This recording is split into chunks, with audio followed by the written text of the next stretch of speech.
Hello guys, I'm Mona. Let me tell you about my story.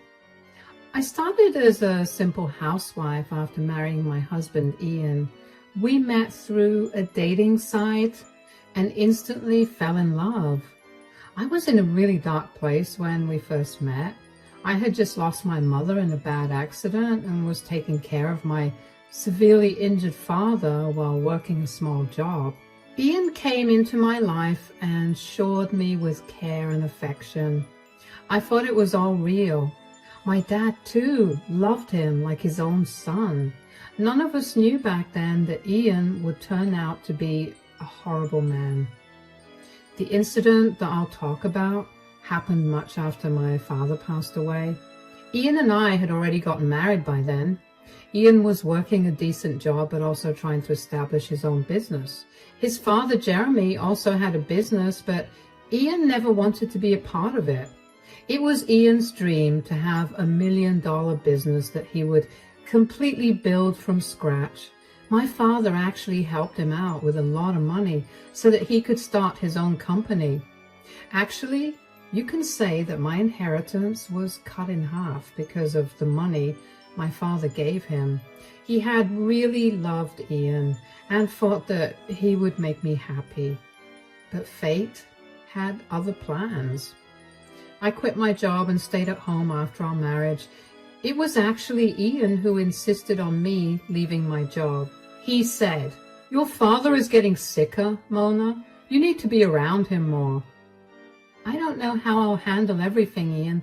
I have to go to work, take care of our home, and take care of my father as well. It's honestly draining me." "Why don't you just quit your job? I can support us." "Really? You would do that? Won't that be a problem?" "No, Mona, it won't be a problem. My father-in-law is helping me build my own business. The least I can do is to make sure he gets to spend as much time with you as possible." Back then, Ian's sweet gesture had warmed my heart. We had multiple discussions and in the end agreed that it would be okay if I left my job. It's allowed me to have more time with my father and I'm still grateful for that. But I had failed to realize that Ian wasn't the man I thought he was. He changed into a different man after my father died. He started to yell at me for small things and didn't even show affection anymore. I was already drowning in sorrow and he was of no help. Back then, I thought that all the stress was from Ian trying to establish his business. He was quite close to launching it after my father died, so I blamed it all on work pressure. Instead of relying on him for comfort, I decided to do something nice for him. On the day of his office inauguration, I decided to throw him a party. He didn't want me at the office inauguration, so I decided to just have a surprise party at home to show him how proud I was of him for working so hard. Guys, I had meticulously planned this party and did my level best to surprise my husband. He was busy preparing to launch this business and I wanted to reward him for that. I had noticed that he had become a little distant from me, but I chalked it up to him being busy with the business, so I ignored that red flag and happily went on to make a huge arrangement for a surprise party. I invited all our close friends and family members. I personally went to several vendors to get the best supplies for everyone. I put in a lot of effort and wanted to do something special for my husband. I sometimes wish I wouldn't have wasted my time like that. I did manage to arrange a grand party, but I never expected to be turned into a fool on that very day. On the day of the party and office inauguration, I told my husband that he needed to come home soon. He was very irritated and didn't even want to talk to me. I did my job and worked around the house quietly while he got ready to go to work. When he was almost done with breakfast, I said, "Honey, you need to come home early today. Please come home as soon as the office inauguration is done." "I don't have lots of free time to come home early, Mona. I have things to do and a business to run." "I know that, Ian.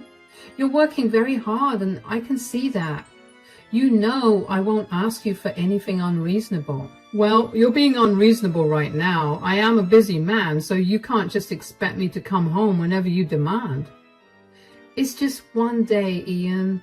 Can't you do this for me? It's inauguration day anyway, so you won't have a lot of work. You are asking me to sacrifice my work to come home early for you? Have you ever stopped to think about what puts food on your plate? No. Why would you care? You are just a housewife. I guess it's wrong for me to expect you to care when all you can do is make demands. I'm not demanding anything, Ian. It's a simple request. I never ask you to sacrifice work for me. It's something important. That's why I'm asking you to come home early. Fine, I will come early. Now, can you please shut up and let me have my breakfast in peace? You don't have anything to do, but I will be slaving my butt off at work. At least let me eat in some silence. Ian seemed even more irritated than before when I started to talk. His tone was extremely bad, and his mood wasn't all that great either. The way he spoke to me and dismissed me really hurt my feelings. He even gave me a little lecture about how I don't know what he goes through because I was a housewife. It was demeaning, but I let it go. I had a habit of letting things go because I was in love with my husband. I didn't want to lose him, so I kept my head down and did whatever he wanted me to do. I'm sure any woman in my shoes would have been extremely offended and even started a fight with their husband that morning. Now that I think back on it, I definitely should have fought with him. At least that way, I wouldn't have been a complete doormat to him. But what I did that morning was shut my mouth and let my husband have his breakfast in peace. I did exactly what he wanted. He was already in a bad mood and I didn't want to make him any angrier. Ian ate in silence and left in silence as well. I didn't bother him anymore. To be honest, I did feel very hurt at the way Ian spoke to me. I knew very well that he was being snarky and said some really disrespectful things to me, but I pushed everything to the back of my mind. There was a party that needed to be hosted and I couldn't afford to be distracted that day, so I ignored my own feelings and concentrated on the party instead. I had planned to speak to Ian privately a day after the party to address some issues that had arisen in our relationship. I stupidly thought that he would understand and try to be more mindful. And with that false hope in mind, I put on a happy face and made the final arrangements. The party started at the house even before Ian had arrived. The plan was to decorate our backyard and have everything arranged after Ian left for work. The vendors did charge me a lot for last-minute preparations, but I paid out of pocket for it. I was using my dad's inheritance and wasn't taking any of Ian's money. I think I should make that clear here. Anyway, the guests arrived along with my father-in-law, Jeremy. He was appreciating my party planning skills when I heard Ian pull up to the house. I quickly went to get the door and welcomed Ian inside. He seemed to be still a little irritated, but didn't say anything as I led him to our backyard. Everyone yelled, "Surprise!" and cheers went up all over the place. Ian just looked at everything very stoically and then turned to me to say, "What is this? Did you arrange this?" "Yes, it is a surprise party that I arranged for you, Ian." "Why?"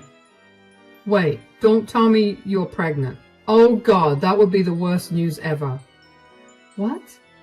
No, I'm not pregnant, Ian. This is just a celebratory party for your business, Ian. Why did you react so negatively to it?" For a moment, I thought you would spring some kind of pregnancy news on me. Thank God you weren't able to trap me so easily.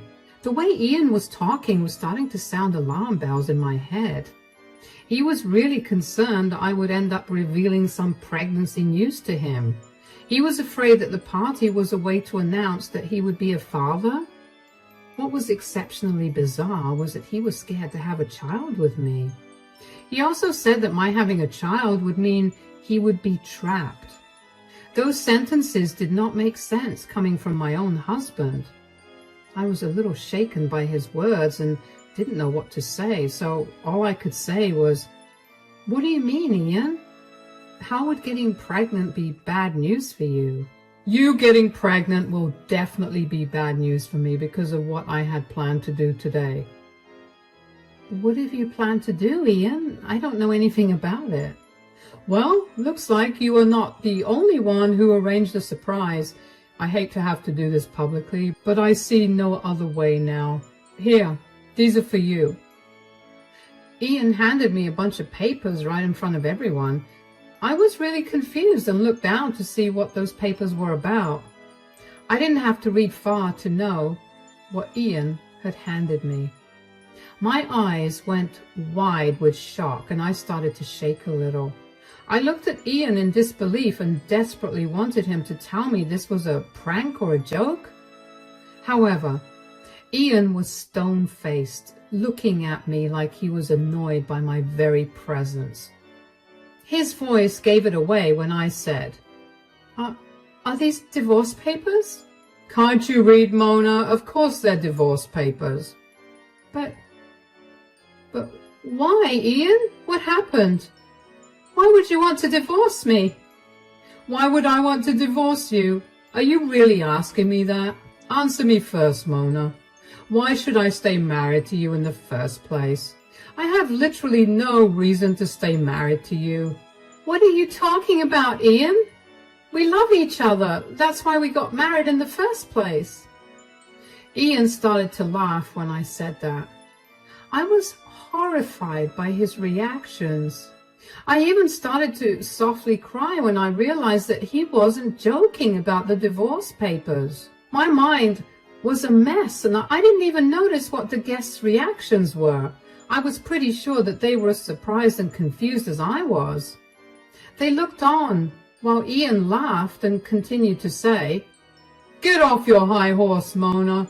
Why do you think I still love you? I never loved you to begin with." "What? You never loved me?" "No, I never loved you.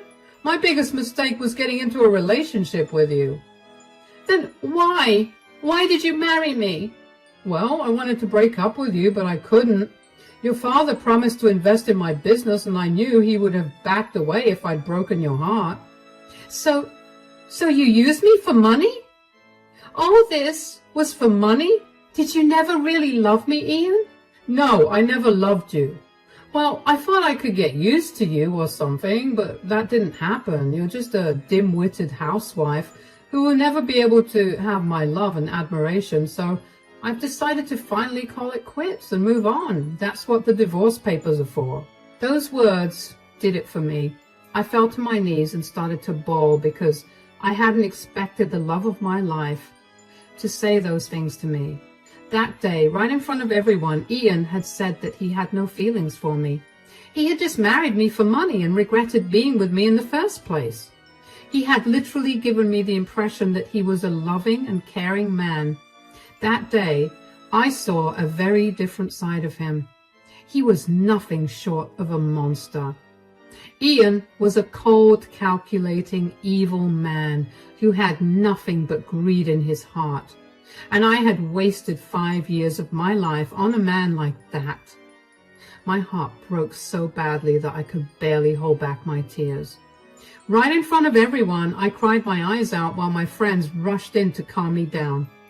I was in such a bad state I couldn't even speak, but I did hear my father-in-law take a stand for me. I heard him say, "Are you insane, Ian? What on earth are you talking about?" "I only told the truth, Dad.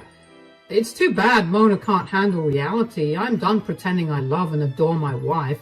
She's nothing but a useless woman." "I didn't raise you to treat women like that, Ian. You have really crossed your limit and said some horrible stuff about Mona. This is unacceptable. I can't believe my son had grown up to be such a greedy and selfish man." "Oh, please, Dad, there's no need to lecture me. I did what I had to do to establish my business. I have already said that I tried my best to be with Mona and adjust, but she's just too dumb and useless for me." "How dare you call your own wife dumb and useless, Ian? Have you forgotten what she had done for you? She literally took care of you for 5 years, and now you are saying that she's just useless? Come on, Dad. Being a housewife is not a big deal. Yes, she took care of me in my house, but I also fed her in return. I gave her financial security that she could only dream of since she wasn't capable of anything. You are dead wrong, Ian. Mona is much more capable than you are. You are just being a blind and prejudiced man. If she's such a cat, she can find herself another man or maybe a job. I'm not going to stay with her any longer. I have my own business now, and all I need is a smart wife who would help me run my business. A girl like her is only good for middle-class people with 9-to-5 jobs. Jeremy and Ian had a huge fight, and they argued for quite a while. Things got pretty heated between them, and people had to step in and separate them. Though my guests helped break up the fight between Jeremy and Ian, they were on my side. Most of our guests were vocally telling Ian that this was a bad idea and that he was making a huge mistake. A lot of my friends and even his own family members berated him for what he was doing. Ian remained stoic and only kept saying that he deserved someone better, and a businessman like him wouldn't be with a dumb woman like me. After what felt like ages, I got up from the ground and looked at Ian to say, "You really regret marrying me, don't you, Ian?" "Yes, I regret marrying you. But maybe it was a good thing because I wouldn't have your father's help otherwise." "So, I was only good for the money, wasn't I? You don't feel anything for me and think I'm a dim-witted woman." "That's right. You're just a housewife who's of no use to me anymore. Don't try to beg me to stay, Mona. It won't work on me." "Very well then, Ian, if that's what you think. I won't beg you to stay. You want a divorce, right? Fine. I'll give it to you. As long as your terms are fair, I won't fight the divorce." Ian seemed satisfied with my answer and said that he expected me to hire a lawyer and set up a meeting, saying that he simply retreated to the house and didn't even look back. He didn't care about the party I had set up. Maybe I was stupid for thinking that, but I had spent a lot of effort hosting the party. Ian cared nothing about it. All he wanted was to get away from me. He didn't like that his guests, including his own family and friends, were speaking against him, so he didn't even bother to stay. After he whirled around and left, I started to cry again. People came to my side and comforted me as long as they could. I requested them to have dinner before they left because I didn't want the food to go to waste. We actually sat down for dinner where everyone advocated for me and told me how they thought Ian was being a horrible man. Some of them even offered to talk to Ian and drill some sense into him. I politely declined. The dinner went on and Ian didn't even bother to show up. After everyone left, I simply went to the guest room to sleep. In the next few days, I moved out of the house and into a friend's place. The house was in Ian's name and he had inherited it from his grandfather before our marriage, so I had no claim to the place. I had to leave anyway, so I left as soon as I could. I didn't want to be around him anymore. He mostly ignored me, but every time I looked at him, I was reminded of his betrayal and his nasty attitude. So when my friend offered me her place until I got a job, I immediately took the chance and left. After I moved out, Jeremy wanted to speak to me one day. We met in the local cafe and talked. Jeremy said, "I'm sorry for what my son has done, Mona. I can't believe I raised a horrible man like that. I don't even know where I went wrong." "It's okay, Jeremy. There's no use blaming yourself. It's not your fault. This is all on Ian." "You're right, Mona.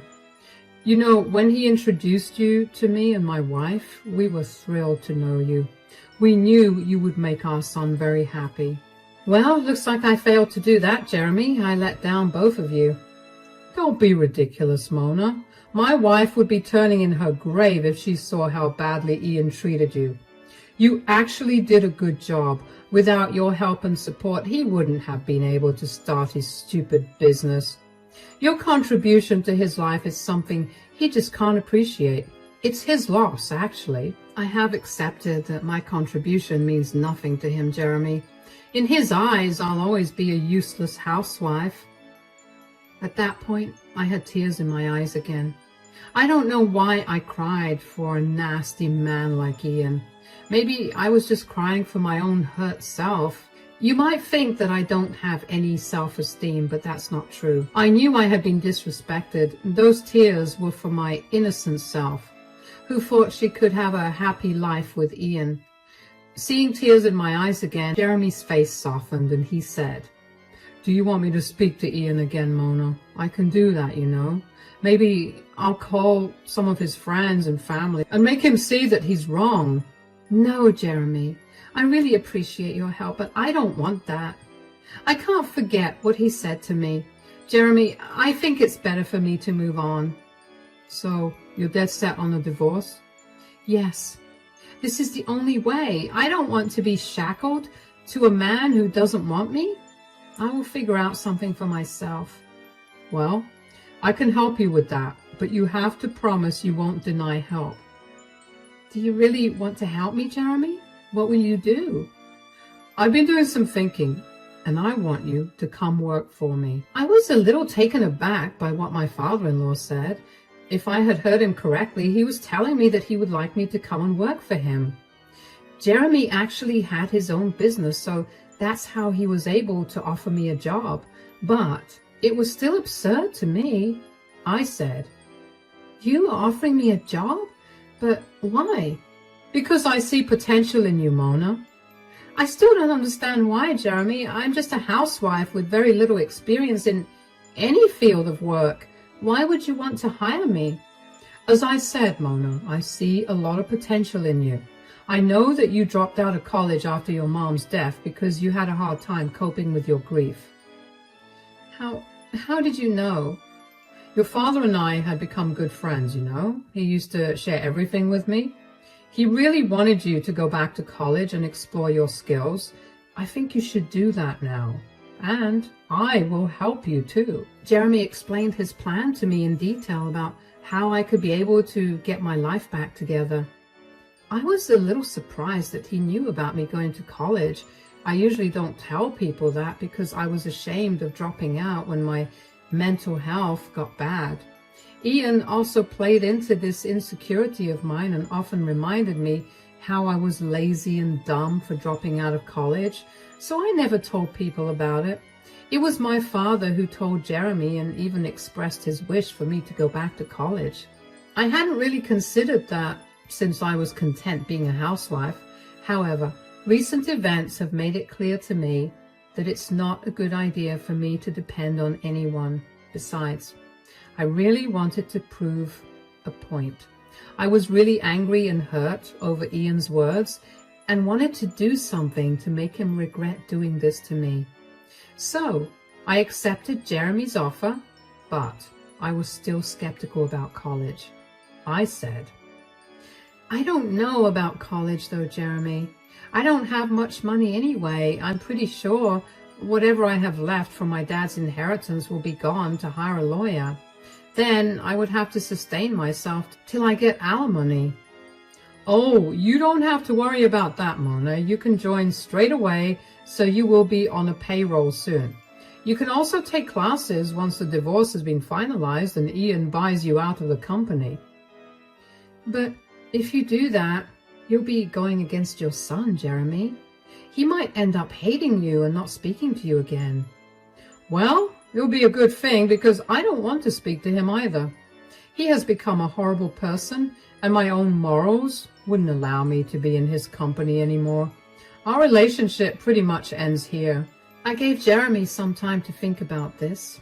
In fact, I needed some time to make a decision as well.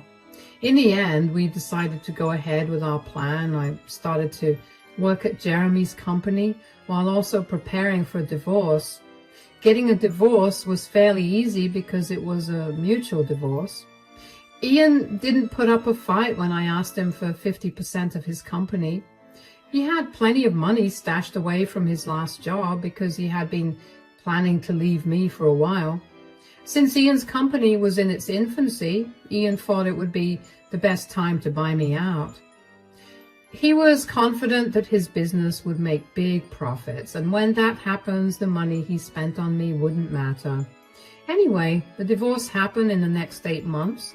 Ian and I didn't stay in contact. He did get to know about my new job in his dad's company. He had made a rude comment about how I can only get a job through charity and will always work under someone. The comment would later come to haunt him. 3 years passed and I started to slowly take over Jeremy's business. I went to college with the money I got from my divorce. After completing my degree in business studies, I started to take active control of Jeremy's company at his insistence. By then, he had been completely cut off from Ian, who didn't want him around anyway. I guess he was a little ashamed that his father ran a small business, and that's why he never wanted to take over his father's company in the first place. Anyway, he had really put a lot of time and money into his company, but it didn't quite work as he had planned. His company was sinking, and he was actually deep in debt. It was fairly public news. I knew about it, and I used that opportunity to show him how wrong he was about me. Ian and I ran into each other at a business conference. He was stunned to see me and said, "Hey, Mona, nice to see you after so long." "Hello, Ian. It really has been a long time since I've seen you." "I guess you're here to represent my dad's company?" "Well, it's actually my company as well. I own 50% of the company now. He's planning to retire soon and will be giving me the rest of his shares as a gift."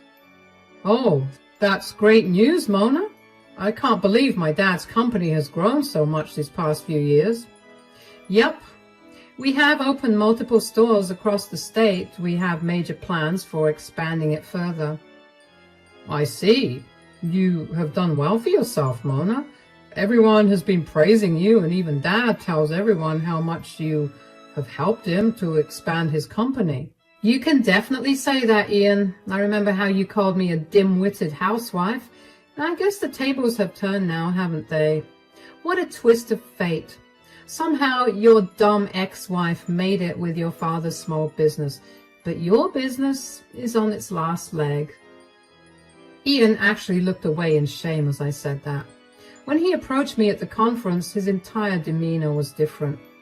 Gone was his obnoxious attitude. Instead, he seemed excited to see me. Too bad it did nothing for me. I was just there to remind him of what he did to me and how wrong he was. His own father chose to leave me half of his company because he wanted me to be the sole owner, since I had put in the effort. He didn't want to leave anything to his worthless son, who had looked down on his father's business. Ian, in his delusion, had not only lost a wife who loved him, but also his father who supported him. Now, the business he had dreamed about was failing as well, so he actually didn't have much to say when I confronted him again. He mumbled an apology and left in shame. After that night, Ian tried to get in touch with me. He wanted us to try again and help him recover his business from failing completely. I laughed at him and rejected both of his requests.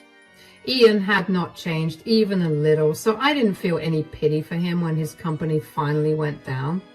Due to his poor management of finances, he was drowning in debt, and even with the sale of his company, he couldn't get out of it, so he had to file for bankruptcy in the end. He is working a 9-to-5 job again after all these years. Meanwhile, I have gained full ownership and control of Jeremy's company. He has retired, but helps me out with advice sometimes. Today, I'm actually known as an eminent businesswoman in my city. Although I wasn't able to establish $1 million company with Jeremy's help, I did prove my worth to my ex and the world. I also hope I made my father proud.